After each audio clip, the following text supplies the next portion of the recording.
বাংলাদেশের অভ্যন্তরীণ বিষয়ে হস্তক্ষেপ করায় ভারতকে কড়া বার্তা দিয়েছে সেনাবাহিনীর প্রধান জেনারেল ওয়াকারুজ্জামান। এর আগে বাংলাদেশ সম্মিলিত সনাতনী জাগরণ জোটের মুখপাত্র ও চট্টগ্রামের হাটহাজারীর পুণ্ডরিক ধামের অধ্যক্ষ প্রভু চিন্ময় কৃষ্ণ দাস ব্রহ্মচারীকে গ্রেপ্তারের ঘটনায় নিন্দা জানিয়ে বিবৃতি দিয়েছিল ভারত। আপনারা যদি যুদ্ধ করতে চান আসুন যুদ্ধ করি, আমাদের সাথে যদি যুদ্ধ করতে চান আধা ঘন্টাও টিকতে পারবেন না। আমরা সেনাবাহিনী ভারতকে বাংলাদেশ যুদ্ধের বার্তা দিয়েছে। সে সেনাপ্রধান হিসাবে আমার প্রধান দায়িত্ব হচ্ছে সেনাবাহিনীকে সবসময় যুদ্ধের জন্য প্রস্তুত রাখা। শেখ হাসিনা সরকারের পতনের পর বাংলাদেশের সঙ্গেও নয়াদিল্লির সম্পর্ক এখন তলানিতে। এমন পরিস্থিতির মধ্যেই সেনাদের যুদ্ধের জন্য প্রস্তুত থাকতে বলেছেন সেনাপ্রধান জেনারেল ওয়াকারুজ্জামান। ইসকনের সাবেক নেতা চিন্ময় কৃষ্ণ দাস ইস্যুতে কয়েকদিন ধরে বাংলাদেশ ও ভারতের পাল্টাপাল্টি বক্তব্য চলছে। এদিকে কলকাতায় ডেপুটি হাইকমিশনের সামনে বাংলাদেশের জাতীয় পতাকা ও প্রধান উপদেষ্টা অধ্যাপক মোহাম্মদ ইউনূসের কুশপুত্তলিকা পোড়ানোর তীব্র নিন্দা জানিয়েছে ঢাকা। বাংলাদেশের জনগণ এটাই চায় যে ভারত যদি আমাদের দিকে কুনজরে তাকায় তাহলে আমাদেরকেও তাদের চোখে চোখ রেখে কথা বলতে হবে। কারণ যেই ভারতে ভারতীয় মুসলমানরা নিরাপদ নয়, সেই ভারত আমাদের বাংলাদেশের হিন্দু, বৌদ্ধ, খ্রিস্টান সহ সব ধর্মের মানুষ নিরাপদ থাকার পরেও ভারত তাদের নিরাপত্তাহীনতার অপবাদ দিয়ে বাংলাদেশে হিন্দু মুসলিম একটা দাঙ্গা বাজিয়ে বাংলাদেশকে ভয়ঙ্কর বিপদের মুখে ফেলতে চায়। যে কারণেই এবার বাংলাদেশের দেশপ্রেমিক সেনাবাহিনী তারা ভারতকে কড়া হুঁশিয়ারি দিয়েছে এবং ভারতে বাংলাদেশের হাই কমিশনের সামনে বাংলাদেশের পতাকা এবং ডক্টর ইউনূসের ছবি পুড়িয়ে বাংলাদেশকেও ডক্টর ইউনূসকে কটূক্তি করায় এর প্রতিবাদে কড়া হুঁশিয়ারি দেওয়া হয়েছে বাংলাদেশের পররাষ্ট্র মন্ত্রণালয় থেকে। দর্শক, এ বিষয়ের কিছু অংশ ভিডিওর শুরুতে শিরোনামে আপনারা দেখে এসেছেন, বিস্তারিত দেখবেন পুরো ভিডিও জুড়ে। বিষয়গুলো দেখার পূর্বে আপনাদের একটা অনুরোধ করব, যারা আমাদের চ্যানেলে নতুন আসছেন চ্যানেলটি সাবস্ক্রাইব করে অল ক্লিক করে বেল আইকনটি চালু করে দিবেন, তাহলে নিত্য নতুন পরিবেশন করা আলোচিত সংবাদগুলো অটোমেটিকভাবে আপনারা পেয়ে যাবেন। দর্শক, চলুন আমরা দেখে আসি যে বাংলাদেশের দেশপ্রেমিক সেনাবাহিনী তারা ভারতকে যে হুমকি দিয়েছে, ভারতকে উদ্দেশ্য করে যে হুঙ্কার দিয়েছে, কি বলেছে সেটা আমরা দেখব। তার পূর্বে আমরা একটু দেখে আসি যে ভারতে বাংলাদেশের হাই কমিশনের সামনে সহিংস বিক্ষোভ করা এবং বাংলাদেশ ও ডক্টর ইউনূসের ছবি পুড়িয়ে বাংলাদেশ ও ডক্টর ইউনূসকে যে কটূক্তি করেছে এই বিষয় নিয়ে বাংলাদেশের পররাষ্ট্র মন্ত্রণালয় থেকে ভারতকে যে কড়া হুঁশিয়ারি দেওয়া হয়েছে সেটা আমরা কিছু অংশ দেখে এরপর ওই বিষয়টা দেখব। ধৈর্য ধরে একটা লাইক দিয়ে ভিডিওটি দেখতে থাকুন এবং আপনার মতামত কমেন্টে আমাদেরকে জানাতে থাকুন। কলকাতায় বাংলাদেশের উপ হাই কমিশনের বাইরে বঙ্গীয় হিন্দু জাগরণ নামে একটি ধর্মীয় সংগঠন সহিংস বিক্ষোভের আয়োজন করেছিল। 28 নভেম্বর বিকালে বিক্ষোভকারীরা পুলিশের ব্যারিকেড ভেঙে বাংলাদেশ ডেপুটি হাই কমিশনের সীমানায় পৌঁছে যায়। এ ঘটনায় গভীর উদ্বেগ প্রকাশ করে দেশটিতে অবস্থিত সব ধরনের বাংলাদেশি কর্মীদের নিরাপত্তা নিশ্চিতের আহ্বান জানিয়েছে বাংলাদেশ সরকার। এদিকে শুধু বিক্ষোভ করে ক্ষান্ত হয়নি কলকাতার বিক্ষোভকারীরা, তারা বাংলাদেশের জাতীয় পতাকায় আগুন ধরিয়ে পতাকার অবমাননা করে এবং বাংলাদেশের অন্তর্বর্তী সরকারের প্রধান উপদেষ্টার কুশপুত্তলিকা পোড়ায়। এদিকে এই ঘটনায় নয়াদিল্লিকে কড়া বার্তা দিয়েছে ঢাকা। 29 নভেম্বর এক বিজ্ঞপ্তিতে সরকারের উদ্বেগের কথা জানায় বাংলাদেশের পররাষ্ট্র মন্ত্রণালয়। বিবৃতিতে কলকাতায় বাংলাদেশ উপ হাই কমিশনের সামনে বাংলাদেশের পতাকা পোড়ানো ও সহিংস বিক্ষোভের প্রতিবাদ জানিয়েছে পররাষ্ট্র মন্ত্রণালয়। পাশাপাশি ভবিষ্যতে এ ধরনের ঘটনা ঠেকাতে প্রয়োজনীয় পদক্ষেপ নিতে নয়াদিল্লির প্রতি আহ্বান জানিয়েছে ঢাকা। পররাষ্ট্র মন্ত্রণালয় বিবৃতিতে বলেছে, পশ্চিমবঙ্গের কলকাতায় উপ হাই কমিশনের সামনে বঙ্গীয় হিন্দু জাগরণ নামের একটি সংগঠন আয়োজিত সহিংস বিক্ষোভের ঘটনায় বাংলাদেশ সরকার গভীরভাবে উদ্বিগ্ন। বিক্ষোভকারীরা পুলিশের বাধা উপেক্ষা করে বাংলাদেশের উপ হাই কমিশনের সীমানা পর্যন্ত চলে যায়। সেখানে বিক্ষোভকারীরা বাংলাদেশের পতাকা পোড়ায় এবং প্রধান উপদেষ্টার প্রতিকৃতিতে আগুন ধরিয়ে দেয়। বর্তমানে পরিস্থিতি নিয়ন্ত্রণে আছে মনে হলেও উপ হাই কমিশনের সদস্যরা নিরাপত্তাহীনতায় ভুগছেন বলেও জানানো হয় বিবৃতিতে।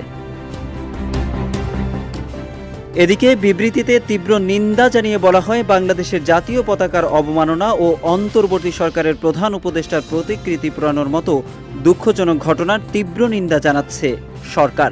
ভবিষ্যতে এ ধরনের ঘটনা ঠেকাতে প্রয়োজনীয় পদক্ষেপ নিতে ভারত সরকারের প্রতি আহ্বান জানিয়ে বিবৃতিতে আরও বলা হয়েছে, বাংলাদেশ যে কোনো ধরনের সহিংস কর্মকাণ্ডের নিন্দা জানায়।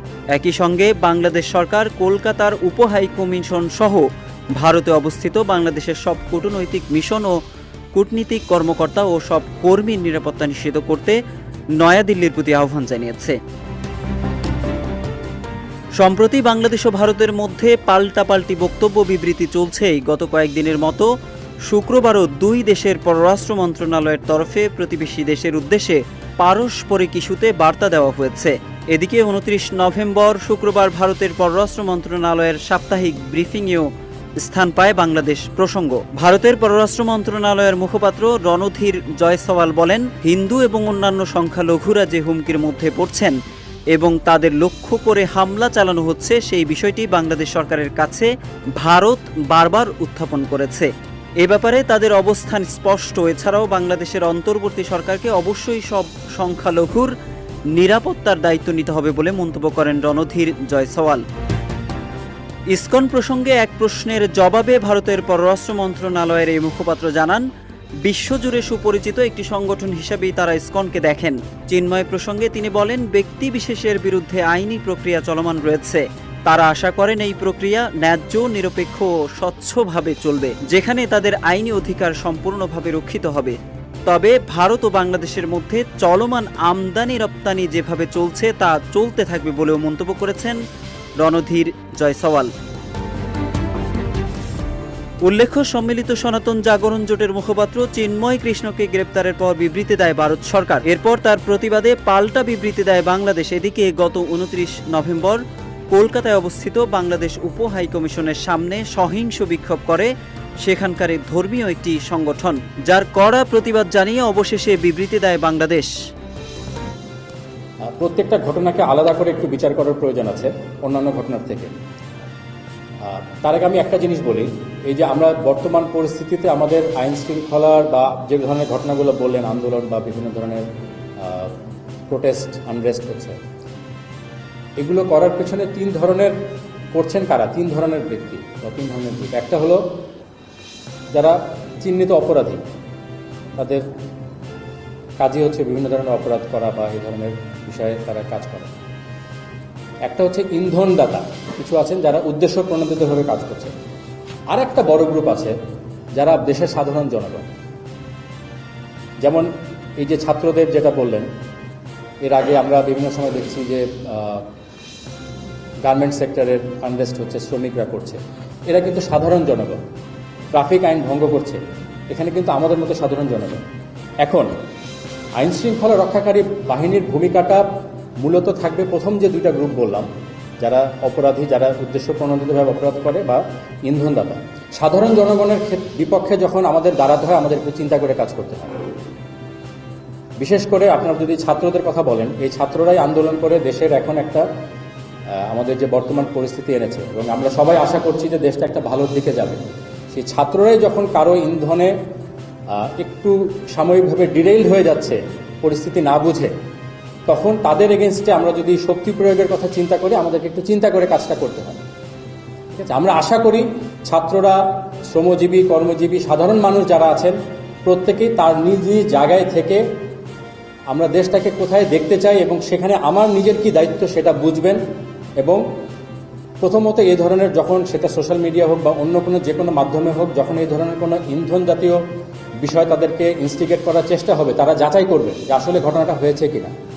দ্বিতীয়ত, যদি ঘটনা সত্যও হয়, সব ঘটনার প্রতিবাদ এত ভায়োলেন্টলি করার কোনো প্রয়োজন নেই, অনেক শান্তিপূর্ণভাবে করা যাবে, বিকজ আমরা সবাই শান্তি চাই দেশে। তো এখানে আমাদের সাধারণ জনগণ, বিশেষ করে ছাত্র, কর্মজীবী, শ্রমজীবী এবং সকল পর্যায়ের মানুষ, আমাদের একটা সকল নিজের দায়িত্ব আছে যে আমরা যদি নিজে থেকে দায়িত্বশীল ভূমিকা পালন করি, তাহলে এই অনেকগুলো এই ধরনের ঘটনা আমরা অ্যাভয়েড করতে পারি। এবং তখন আইন শৃঙ্খলা রক্ষাকারী বাহিনী যারা উদ্দেশ্য প্রণোদিতভাবে অপরাধ করে, তাদের এগেনস্টে আমরা কাজ করতে পারি। সেক্ষেত্রে আমাদের কাজের পরিধিটাও সহজ হয়, দেশের এই ধরনের ঘটনাগুলো আমরা কমাতে পারি। দর্শক, আপনারা জানেন যে ভারতে সেখানের যেই সমস্ত স্থায়ী বাসিন্দা মুসলমানরা রয়েছে, অর্থাৎ মুসলিম নাগরিক রয়েছে ভারতে, সেই সমস্ত মুসলিম নাগরিকরা ভারতে সেখানে তারা নিরাপদ নয়।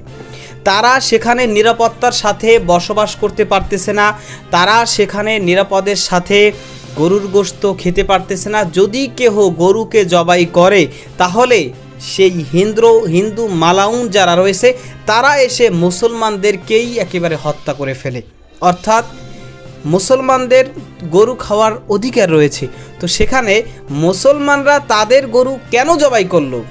যেহেতু তারা তাদের ধর্মে গরুকে তাদের মা মানে, তাদের দেব মানে, তাদের দেবতা মানে, তো সেই কারণে তারা এসে আমাদের সেই মুসলিম ধর্মের অনুসারীদেরকে তারা কুপিয়ে কুপিয়ে হত্যা করে ফেলে, তাদেরকে বাড়ি ঘর ছাড়া করে ফেলে, তাদেরকে এলাকা ছাড়া করে ফেলে। তো ভারতে মুসলমানরা যেহেতু সংখ্যালঘু, অর্থাৎ সংখ্যায় তারা কম, সেই কারণে ভারতের পক্ষ থেকে এবং ভারতীয় সরকারি রাষ্ট্রীয়ভাবে এবং ভারতের হিন্দুরা যারা রয়েছে সংখ্যাগরিষ্ঠ, তো তাদের পক্ষ থেকে বিভিন্নভাবে তাদেরকে মুসলমানদেরকে হয়রানি করা হয়, টর্চার করা হয়, নির্যাতন করা হয়, এমনকি নৃশংসভাবে মুসলমানদেরকে হত্যা পর্যন্ত করা হয়। অথচ বাংলাদেশের হিন্দু, বৌদ্ধ, খ্রিস্টান যারা রয়েছে সকলেই আমাদের ভাই, আমরা তাদেরকে ভাই হিসাবেই আমরা গ্রহণ করি এবং আমরা এটাই বলি যে বাংলাদেশের নাগরিক, সে হিন্দু হোক, মুসলমান হোক, বৌদ্ধ হোক, খ্রিস্টান হোক, যেই ধর্মের অনুসারী হোক, এটা তার মাতৃভূমি, এখানেতে সে স্বাধীনভাবে বসবাস করবে রাষ্ট্রীয় আইন কানুন মেনে। এবং আমরা ইতিপূর্বে এই যে 5ই আগস্টের পর থেকে আমাদের মুসলমানদের পক্ষ থেকে হিন্দুদের মন্দির, খ্রিস্টানদের গির্জা, বিভিন্ন ইবাদতালয় বা ইবাদতের উপাসনালয়, সেখানে আমরা পাহারা দিয়েছি, যাতে করে তাদের উপর কোনোভাবে আমরা দেখেছি আওয়ামী লীগ বা বিভিন্নভাবে তাদের উপর হামলা করা হয়েছে, হামলা করে যাতে করে তাদেরকে নির্যাতিত করতে কেউ না পারে।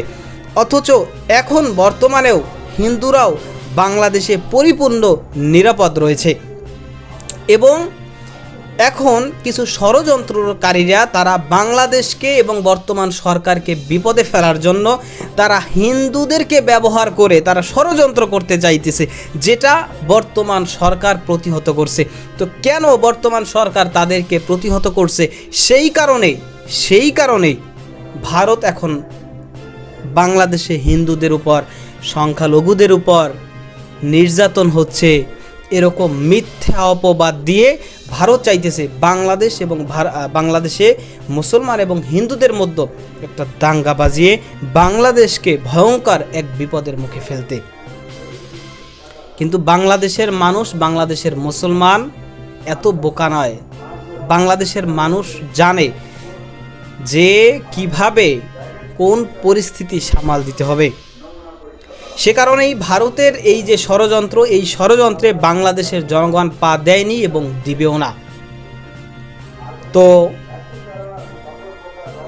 এই যে ভারতের পক্ষ থেকে তারা ষড়যন্ত্র করছে এবং কয়েকদিন আগে ভারতে বাংলাদেশের যে হাই কমিশন রয়েছে সেই হাই কমিশনের সামনে বাংলাদেশের পতাকা তারা পুড়িয়েছে, বাংলাদেশের সরকার প্রধানের ছবি তারা পুড়িয়েছে, বাংলাদেশকে তারা কটূক্তি করেছে, বাংলাদেশকে নিয়ে, ডক্টর ইউনূসকে নিয়ে। অথচ বাংলাদেশের ব্যাপারে হিন্দুদের পক্ষ থেকে, ভারতের বিজেপির নেতাদের পক্ষ থেকে বলা হচ্ছে যে ভারতের বিরুদ্ধে আমরা ষড়যন্ত্র করছি, আমরা ভারতের পতাকা পোড়াইতেছি, আমরা ভারতকে নিয়ে বিভিন্ন উল্টোপাল্টা মন্তব্য করতেছি। তারা আমাদেরকে বিপদে ফেলার জন্য ষড়যন্ত্র করছে, এর জবাব আমরা দিচ্ছি এবং এর জবাব আমরা দেব। এটাই বাংলাদেশের জনগণ এখন সকলে এটাই চায় যে ভারতকে বা যেই দেশে হোক না কেন বাংলাদেশের বিরুদ্ধে কোনোভাবে যদি তারা ষড়যন্ত্র করতে চায়, বাংলাদেশের মানুষ সেটা বিন্দুমাত্র সহ্য করবে না এবং সেই দেশের চোখে চোখ রেখে তারা যে ষড়যন্ত্র করতে চাইবে সেই ষড়যন্ত্রকে আমাদেরকে অবশ্যই রুখে দিতে হবে, প্রতিহত করতে হবে। তো দর্শক, আজকে এই ভিডিওতে যে বিষয়গুলো আপনি দেখলেন সে সম্পর্কে আপনার মতামত কি সেটা কমেন্ট সেকশনে জানাতে পারেন। ভালো থাকবেন, সুস্থ থাকবেন, দেখা হবে নতুন কোনো ভিডিওতে, কথা হবে নতুন কোনো বিষয়ে। আজকে পর্যন্তই, আসসালামু আলাইকুম ওয়া রাহমাতুল্লাহ।